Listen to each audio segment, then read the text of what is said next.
Vraiment, merci beaucoup, homme de Dieu. Nous avons déjà en partie la réponse, mais nous voulons quand même approfondir encore l'éclaircissement sur cette question qui nous ont été posées. Pourquoi une femme est-elle...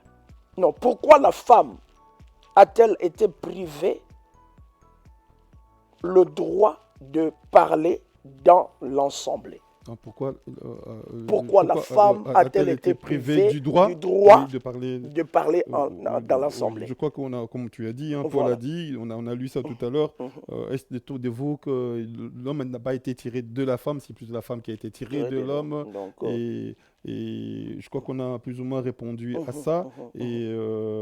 Donc, si on peut résumer, il est question juste de l'ordre d'autorité. L'autorité que Dieu a établie. Voilà. Il est juste question de l'ordre d'autorité que Dieu a établi dans son Église. Et c'est la raison pour laquelle il est préférable que la femme se taise. Ne parle pas. Si elle a des questions à poser, elle pose à son mari à la maison. Elle peut aussi contacter le pasteur, l'homme de Dieu, les apôtres, tout ça, qui peuvent lui expliquer, lui parler. Amen. En tout cas, gloire au Seigneur, gloire au Seigneur. Alors, nous allons directement à la 5e question. Quand est-ce qu'une femme peut-elle avoir le droit de la parole ou d'enseigner? Et ça aussi, on a répondu à ça. Donc, on a répondu à cela. Donc, pour quelqu'un qui peut se poser la question, voilà, c'est dans le cas où il n'y a pas un homme qui connaît la parole de Dieu, où il n'y a pas un homme qui peut assumer cette responsabilité. Dans ces cas-là, la femme a le droit de pouvoir apporter la parole de Dieu. Même le devoir, quand une femme qui arrive dans un pays où il n'y a pas de parole de Dieu et connaît la parole de Dieu, elle peut transmettre, elle peut conduire une assemblée. Et puis, parenthèse, ce que nous venons de dire, il y a des cas où la souveraineté de Dieu, parce que les gens disent Dieu ne fait jamais rien de ce qui est contraire à sa parole. Non. C'est vrai, Dieu ne fait rien, mais Dieu est au-dessus de la loi. Dieu a dit à Moïse, dans la loi, tu ne feras pas d'image taillée, des choses qui sont en bas, tout ça, des anges et tout ça. Même nous, aujourd'hui, nous ne pouvons pas faire des images des anges, des représentations de Jésus, comme je vois dans certaines assemblées. On ne peut pas en faire. C'est interdit. On ne peut pas faire d'images. Mais il a même lui-même dit à Moïse, quand tu vas faire le tabernacle, tu vas faire des représentations des chérubins. Tu vas, non seulement tu vas les dessiner, il y a des exceptions. Mais, donc Dieu est souverain. Il est souverain. Il a dit, la Bible dit qu'il n'est pas bon que l'homme ait de longs cheveux. Mais il dit à Samson que voilà, lui, il doit avoir de longs cheveux. Donc, ça, c'est Dieu. Donc Dieu peut faire qu'une femme, exceptionnellement, puisse conduire une assemblée. Exceptionnellement. Ça, on n'a pas à juger. Mais on peut se rendre compte de ce qui est de Dieu et de ce qui n'est pas de Dieu. Ça se voit clairement.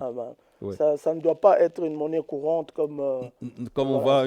Donc voilà, elle était chanteuse du monde et puis du lendemain, on lui donne des soutanes, des toges, on lui impose des mains, va prêcher, devient pasteur, devient apôtre, ou bien, bon voilà, le mari qui n'est plus là et la femme, ou bien le mari, il est pasteur et puis bon, il devient apôtre et la femme devient d'office pasteur. Non, c'est pas ça. C'est pas biblique. Non. C'est pas biblique. Je ne sais pas, mais bon, on nous parle de Pierre. Hein. Pierre était marié. Hein. Paul dit, est-ce qu'il n'y a que moi et Barnabas qui n'avons pas droit à ça?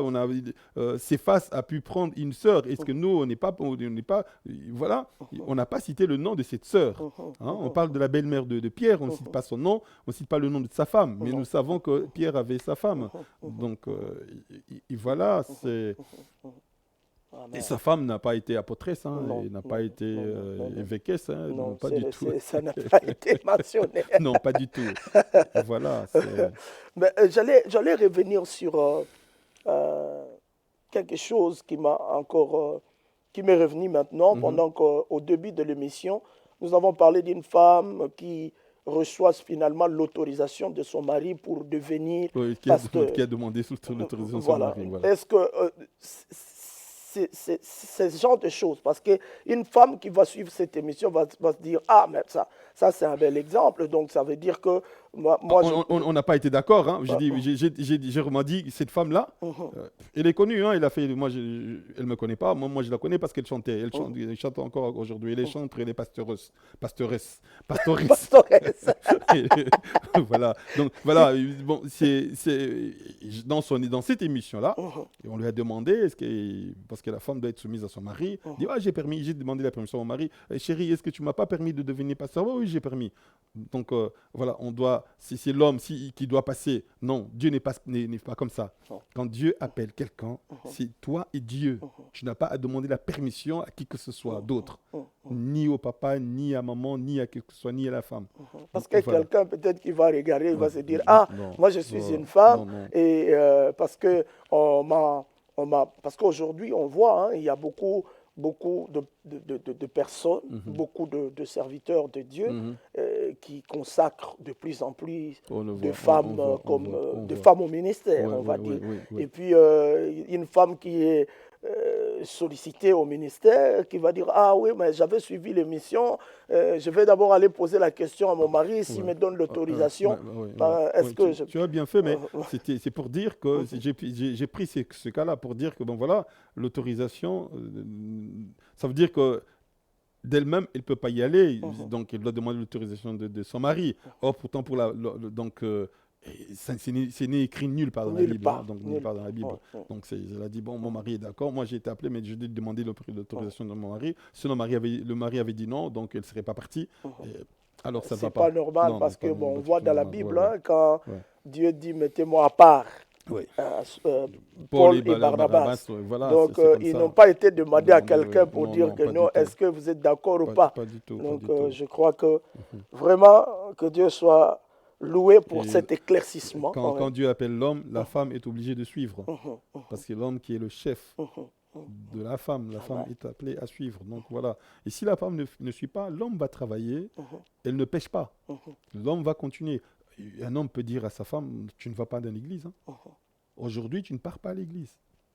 Ça va froisser les gens, mais il a cette autorité que Dieu lui a donné, cette autorité-là. Il rendra compte à Dieu s'il veut faire souffrir une femme comme ça. Mais la femme devrait obéir. Mais cet homme-là, ce qui empêche une femme qu'il aura à rendre des comptes. Voilà, cet homme rendra des comptes à Dieu. C'est ça.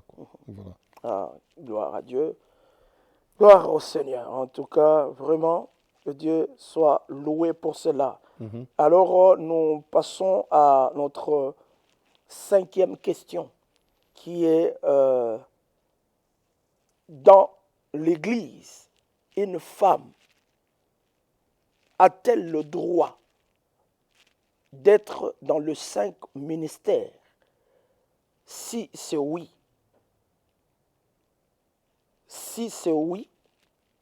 lesquels de ces ministères, de ces 5 ministères? Et si c'est non, pourquoi c'est non? Je crois qu'on a quasiment répondu à toutes ces questions. Hein. Donc, une femme peut-elle être apôtre? Non, on va répondre comme ça. Prophétesse, il y a eu des prophétesses. Aujourd'hui, il y a une confusion entre ce qu'on appelle don de prophétie et ministère prophétique. Et dans tout l'Ancien Testament, il y a eu, je crois, 6 ou 7 prophétesses au maximum. Pas beaucoup. Donc, dont on parle. En tout cas, 6 ou 7 maximum qu'on a connu comme prophétesses. Et dans le Nouveau Testament, on voit Anne, la prophétesse, qui était déjà de l'Ancien Testament, qui est entrée dans le Nouveau, qui a vu Christ et tout ça. Et il y avait des prophètes, des prophétesses, il y avait des diaconesses. Diaconesses qui servent. Les diaconesses sont là pour servir à table, s'occuper de tout ce qui est, on va dire, matériel, financier, aspect social. Voilà, l'aspect social de l'Église. Et c'est ça. Mais quant aux femmes apôtres, je n'en ai pas vu dans le Nouveau Testament. Femmes prophétesses. Parce qu'il y a de certaines personnes qui Dieu donne des dons des prophéties à tout le monde. Il y a de certaines personnes qui disent, il a fait de nous un royaume de sacrificateurs. Donc, ils se disent, voilà, on a droit parfois en tant que femme, parce que voilà, dans les 5 ministères, par exemple, quelqu'un qui doit aller évangéliser, pour elle, la personne qui va, une femme qui se retrouve à la gare en train d'évangéliser, elle est dans le ministère d'évangélisation. Alors, l'homme et la femme sont appelés à évangéliser, sans exception. Tous ceux qui croient, nous sommes appelés à évangéliser. Nous devons répandre la lumière. Évangéliser, c'est quoi? C'est annoncer le salut par la mort et la résurrection de Jésus-Christ.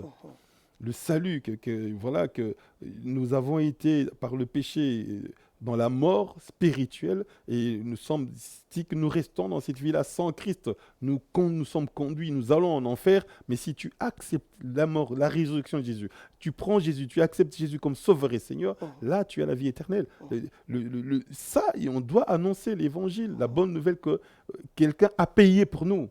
Le salaire du péché, c'est la mort. Nous devions tous mourir, mais Dieu a pris quelqu'un de saint, de juste et de saint, l'a sacrifié à notre place. La seule chose que Dieu nous demande, c'est de signer la reconnaissance que oui, il est mort pour moi.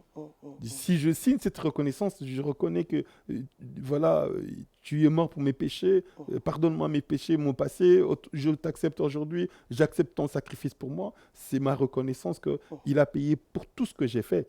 Et là, je deviens enfant de Dieu. Donc, nous devons l'annoncer, homme comme femme, petit enfant, vieillard, tout ça, nous devons annoncer. Donc, les femmes peuvent évangéliser. Ce n'est pas pour autant qu'ils sont dans le ministère évangélique, alors. Ils peuvent évangéliser. Donc, elles peuvent être évangélistes. Elles peuvent, oui. Pour moi, en tout cas, une femme peut évangéliser. Oui.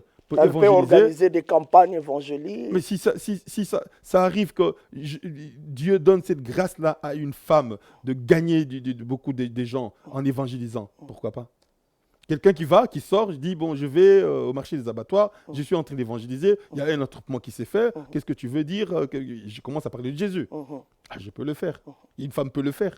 Elle peut organiser des campagnes d'évangélisation. Si Dieu l'appelle à ça, il l'appelle à faire ça, moi je ne m'y oppose pas. S'il veut évangéliser pour gagner des gens à Christ, en tout cas, je ne m'y oppose pas. Et là, elle est en train de prendre l'autorité quand même. Elle ne prend pas l'autorité, elle est en train d'annoncer la bonne nouvelle. Mais il y a quand même des personnes... Elle n'est pas en train d'enseigner.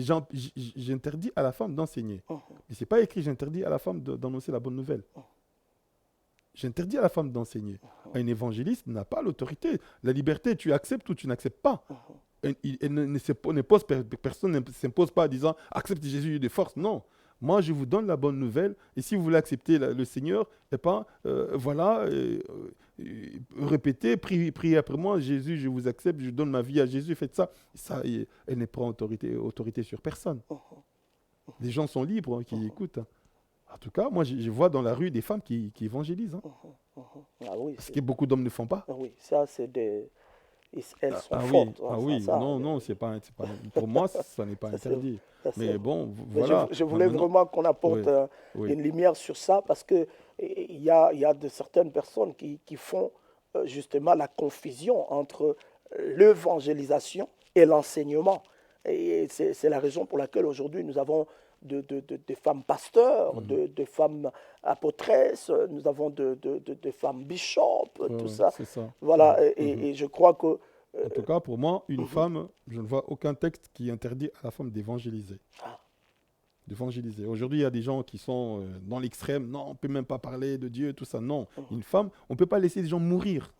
Quand les gens sont en train de mourir, d'aller vers l'enfer. Et la femme, c'est ça. Elle a ça, elle connaît la vérité. Elle doit annoncer la vérité. Elle doit évangéliser dans sa maison. Elle peut évangéliser son mari dans la maison.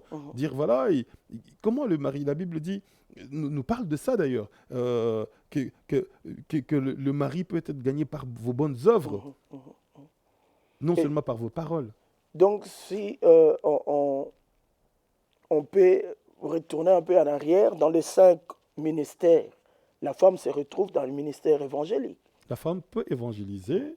Elle peut être reconnue quand on dit pasteur, docteur, et ça, elle ne peut pas, parce que, bon, voilà, et elle n'est pas autorité, elle ne peut pas avoir autorité, comme on a dit. Voilà. Elle peut être reconnue comme évangéliste. Qu'est-ce que ça veut dire être reconnu comme évangéliste? C'est ça le grand problème. Ça veut dire quoi, être reconnu comme évangéliste? Parce qu'aujourd'hui, c'est ça que... C'est la confusion qui règne entre être reconnu comme ministre évangéliste. Je pose la question de Philippe Et qui était Philippe dans le Nouveau Testament? Il était qui? Il était diacre. Il était diacre. Mais qu'est-ce qu'il faisait aussi? Il allait aussi évangéliser. Il évangélisait, Dieu l'utilisait, faisait des miracles aussi.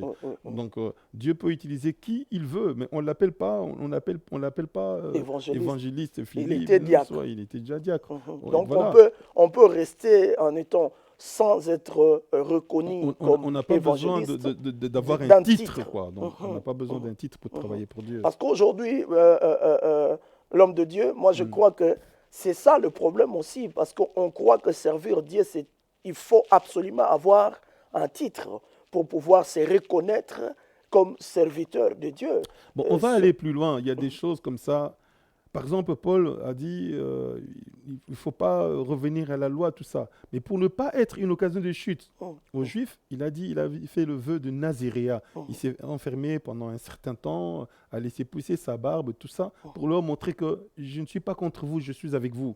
Il y a cette histoire, cette affaire de Jésus qui dit est-ce que les fils du royaume doivent-ils payer l'impôt? Nous n'avons pas à payer. Mais afin de ne pas être une occasion de chute pour eux, il dit à Pierre va, le premier poisson que tu prends, ouvre sa bouche et prend une pièce et paye ton impôt et mon impôt. Il a payé l'impôt pour ne pas être une occasion de chute pour les gens. Donc parfois, on dit, bon, pour ne pas être une occasion de chute pour les gens, on se présente comme pasteur. Quand tu vas quelque part, tu dis je suis pasteur, parce qu'on t'écoute beaucoup plus facilement. Je veux le dire. Il y a le cas de Sadhu Sundar Singh. Je ne sais pas si tu as entendu parler de cet homme de Dieu-là, qui était un Sikh indien et qui s'est posé des questions sur Dieu et tout ça. Et dans leur religion, on disait si tu étais quelqu'un de bien, tu meurs, tu peux redevenir un autre homme. Si tu étais méchant, tu peux renaître en crapaud, des choses comme ça. Et à la fin, il posait des questions. Non, c'est toujours... C'était sans fin. Il dit, mais c'est pas ça. Moi, je veux connaître la vérité. Il dit, si Dieu, tu existes, tu te montres pas à moi, moi, je vais me suicider, je vais me tuer. Et là, Dieu s'est révélé à cet homme-là. Jésus-Christ s'est révélé à cet homme. Et là, on voyait, il a tout abandonné. Son père était millionnaire. On lui a proposé l'argent. Il a dit non. On l'a empoisonné, mais il n'est pas mort. Et il s'est consacré. Il a dit, comment je peux gagner des gens en Inde? Comme lui, il était itinérant. Il a commencé à s'habiller comme les sadhus. Les sadhus sont ce qu'ils appellent les saints hommes, qui s'habillent d'une certaine façon, qui ne font rien et qui vivent seulement de ce que les gens leur donnent parce qu'ils sont consacrés à leur Dieu. Il a commencé à s'habiller comme eux et quand il allait quelque part, on l'accueillait parce qu'on disait c'est un sadhu, c'est quelqu'un qui s'est consacré à Dieu. Et lui, il leur expliquait quel est son Dieu. Il leur expliquait Jésus-Christ. Il gagnait des gens comme ça avec Jésus, mais il s'est habillé comme ça parce que ça lui permettait d'approcher les gens. Bon, si on doit servir Dieu et que, par exemple, on n'a pas été consacré, on ne t'a pas imposé les mains comme il faut, les gens vous disent non, on ne te reconnaît pas. Eh ben, il faut le faire pour ne pas être une occasion de chute pour les gens. C'est important. Donc, mais Dieu, je ne crois pas que l'apôtre Paul, Pierre ou... Paul aussi a défendu son apostolat. Il a dit, si pour eux je ne suis pas apôtre, mais pour vous je suis apôtre. Je suis votre père même, il dit. Il dit, on ne peut pas avoir plusieurs pères, je suis votre père. Et là, parce qu'aujourd'hui on dit, il n'y a pas de père, il y a tout ça. Non, il appelle Timothée son fils. Son fils, oui. Ouais, il appelle son fils. Donc il appelle son fils. Donc voilà. Et... Donc vraiment, en bref, je crois que dans les 5 ministères, la femme peut exercer. Dieu peut utiliser aussi. Je parle dans la souveraineté de Dieu. Là où il n'y a pas d'église, Dieu peut envoyer une femme comme apôtre pour ouvrir une église. Là-bas, il y a la femme qui arrive. Et elle fait. Apôtre, ça veut dire quoi? Apôtre, ça veut dire apostolos, envoyé de Dieu. Donc, quelqu'un qui vient, il commence l'œuvre. Parce qu'il n'y a pas. Il arrive quelque part. On t'envoie quelque part, je ne sais pas, à Bunia, au Congo, à Makela du Zombo, en Angola, ou je ne sais pas, quelque part en Ouganda, où il n'y a rien. Toi, tu arrives, une femme qui arrive, elle peut commencer l'œuvre de Dieu là-bas. Ah oui. Elle fait l'œuvre d'un apôtre, même si on ne l'appelle pas apôtre. Gloire au Seigneur. En tout cas, elle peut commencer, elle peut faire l'œuvre de Dieu quand il n'y a pas un homme qui soit là pour le faire. En tout cas, là où il n'y a pas d'église, il peut commencer une œuvre là. Gloire au Seigneur. Gloire au Seigneur, pasteur. Nous chutons vraiment dans notre mission. Alors, la toute dernière question, notre 6e question. Il y a plusieurs personnes qui disent de ces versets. Ils prennent ces versets pour pouvoir justifier justement le ministère de la femme en disant que il dit ceci. Dans le livre de Galates chapitre 3, verset 28, la Bible dit, il n'y a ni homme, ni femme, ni juif, ni grec en Christ. Galates chapitre 3, verset 28. Oui, ils disent? Ils disent qu'en Christ, il n'y a ni homme, ni femme. Et il n'y a ni grec, ni juif. Ok, Galates chapitre 3, verset 28. Voilà. Il n'y a plus ni juif, ni grec, il n'y a plus ni esclave, ni libre, il n'y a plus ni homme, ni femme, car tous vous êtes un en Jésus-Christ. Okay. Que diriez-vous pour ces versets? Parce qu'il y a plusieurs personnes qui s'appuient sur ces versets pour justifier justement que la femme peut, la femme peut enseigner, ça, okay. La femme, parce que dans le Seigneur, il n'y a ni homme ni femme. Tous, nous sommes maintenant spirituels. Donc, on est en esprit. Là, l'aspect physique ne compte plus. Que diriez-vous sur cela? Ok, je fais pas analogie. Il y a aussi un autre verset qui dit, c'est Paul qui parle, avec les Grecs, j'étais comme grec, avec les Juifs, j'étais comme juif. Donc ça aussi, on le prend aujourd'hui. Donc quand je suis avec les gens qui ne connaissent pas Dieu, je dois être comme eux, quand je suis tout ça. Jésus-Christ, qui est Dieu, s'est fait homme. Mais il n'a pas commis les péchés des hommes. Il est sans péché. Donc ça ne veut pas dire qu'avec les Juifs, je dois être comme Juif. S'ils pêchent, moi je pêche aussi avec eux. Avec les Grecs aussi, comme ils boivent la bière, moi je dois boire la bière. Donc, non, voilà, ils se saoulent, je dois me saouler. Ils écoutent une musique que je sais, le rock, métal, tout ça. Il n'y a ni homme ni femme. Je peux porter la robe. Voilà, oui, c'est ça. Donc ni homme ni femme. Alors s'il n'y a ni homme ni femme, donc... Comme l'homme porte la femme porte la robe, un homme peut porter aussi la robe. Donc c'est ça, un homme peut porter la robe. La Bible dit quoi? Parce que dans 1 Corinthiens chapitre 6, on dit, quand on cite ceux qui vont hériter, c'est ni homme ni... Donc si un homme peut porter... S'il n'y a ni homme ni femme, donc ça veut dire que tu peux porter les habits de femme. Et qu'est-ce qui est écrit dans 1 Corinthiens chapitre 6? On nous dit ceci. Ne vous y trompez pas, ni les débauchés, ni les idolâtres, ni les adultères, ni les efféminés. Dans d'autres versions, on dit ni les homosexuels. C'est écrit comme ça. Oui, c'est écrit ni les homosexuels, ni les voleurs, ni les cupides, ni les ivrognes, ni les outrageux, ni les ravisseurs n'hériteront le royaume de Dieu. Parmi ceux-là, on mis ni les efféminés. Donc ceux qui s'habillent comme les femmes, qui se maquillent, qui tout ça, n'hériteront pas. Si on est ni homme comme femme, alors un homme peut se maquiller aussi, il peut tout ça, il va hériter. C'est pas biblique. Voilà. Oui. Donc, quand on parle, il dit ni esclave, ni libre. Et Paul nous dit, à l'époque, il y avait des frères qui étaient esclaves. Onésime, par exemple, c'était un esclave. Et Paul l'a renvoyé à son maître. Paul l'a renvoyé à son maître. Il a dit, si avant il était inutile pour toi, aujourd'hui il est comme mon fils, reçois-le. Il n'a pas été affranchi. Et il y avait des esclaves à l'époque. On va dans 1 Timothée chapitre 6. 1 Timothée chapitre 6. 1 Timothée chapitre 6, versets 1 à 2. Que tous ceux qui sont sous le joug de l'esclavage regardent leur maître comme digne de tout honneur, afin que le nom de Dieu et la doctrine ne soient point calomniés. Et que ceux qui ont des fidèles pour maître ne les méprisent pas, sous prétexte qu'ils sont frères, mais qu'ils les servent d'autant mieux que ce sont des fidèles et des bien-aimés qui s'attachent à leur faire du bien. Enseigne ces choses et recommande-les. Ici, on parle